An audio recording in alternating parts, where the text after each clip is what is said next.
गंगा जी का वैज्ञानिक महत्व।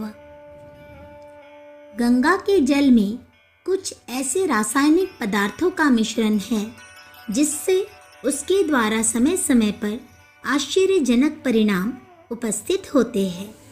गंगा जल वर्षों तक रखा रहने पर भी खराब नहीं होता, बल्कि खराब पदार्थ गंगा में पड़कर अपने बुरे प्रभाव खो बैठते हैं।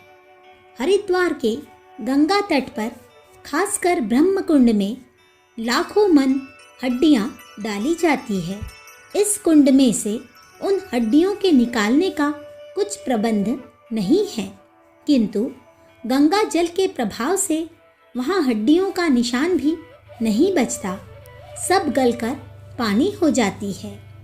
इस पर भी वह गंगा जल डॉक्टरी परीक्षा से शुद्ध ही साबित होता है।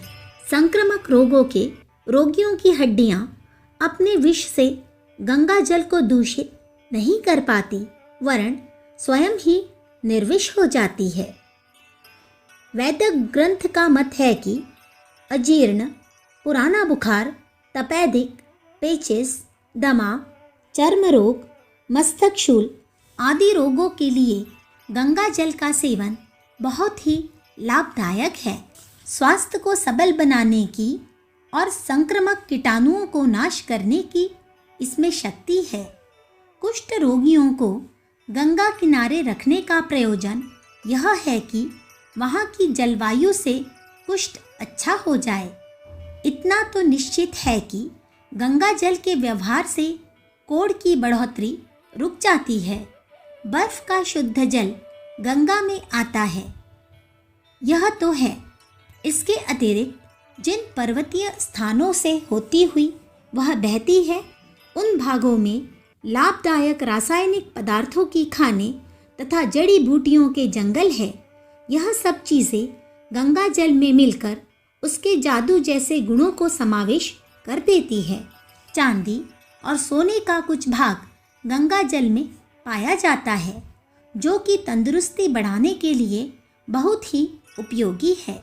गंगा जल ऐसा शोधक है, जंतुनाशक है कि आजकल किनारे के शहर की सारी गंदगी उसी में डाली जाती है, तो भी उसकी शुद्धता में अंतर नहीं आता।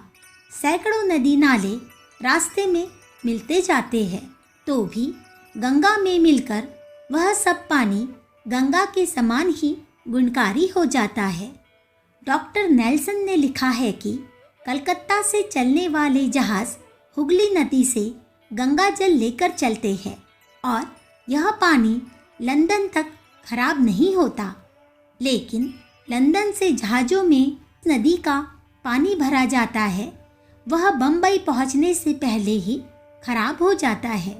फ्रांस के डॉक्टर डी हैटल ने अपने वैज्ञानिक प्रयोगों से सिद्ध करके दिखाया है कि गंगा जल में क्षयों, संग्रहणों और विसूचिका जैसे कठिन रोगों को अच्छा करने की शक्ति है तथा बिगड़े हुए घाव और फोड़े उससे अच्छे हो सकते हैं। इन डॉक्टर महोदय ने गंगा जल के सम्मिश्रण से एक बैक्टीरिया फॉज नामक औषधि बनाई है, जो ऐसे ही कठिन रोगों में प्रयोग की जाती है। अमेरिका का एक यात्री मार्क ट्वेन भारत आया था। उसने लिखा है कि जब हम आगरा पहुँचे तो एक आश्चर्यजनक वैज्ञानिक घोषणा सुनने का अवसर प्राप्त हुआ। वह घोषणा यह थी कि संक्रामक बीमारियों के कीड़े को नाश करने वाला सबसे प्रधान द्रव्य गंगा जल है। यह घोषणा ध्रुव सत्य थी। सरकारी वैज्ञानिक विभागों के कार्यकर्ता मिस्टर हैनकेन ने अनेक प्रकार के गंदे तथा संक्रामक रोगों से भरा हुआ पानी को विभिन्न नदियों के पानी में डालकर अपना परीक्षण किया। उनने देखा कि गंगा जल में कुछ ही घंटों के अंदर वे समस्त कीटाणु नष्ट हो गए, किंतु दूसरी नदियों के जल में वे कीटाणु असाधारण गति से बढ़ने लगे। सन 1924 में जर्मनी के प्रमुख वैज्ञानिक डॉक्टर जे ओलिवर भारत आए थे। उन्होंने यहाँ की सभी नदियों के जलों की परीक्षा की। अपने परीक्षण की विस्तृत रिपोर्ट उन्होंने न्यूयॉर्क के इंटरनेशनल मेडिकल गैजेट में छपाई थी। उन्होंने गंगा के बारे में लिखा था कि गंगा जल संसार के सब जलों में स्वच्छ, पवित्र, कीटाणुनाशक तथा स्वास्थ्यकर है। यूरोप के जल विशेषज्ञ डॉक्टर E.F. कहयान भारत आए थे। उन्होंने अपने परीक्षण का परिणाम बताते हुए लिखा है कि गंगा जल अत्यंत स्वच्छ तथा पवित्र है। इसमें रक्त बढ़ाने की शक्ति है।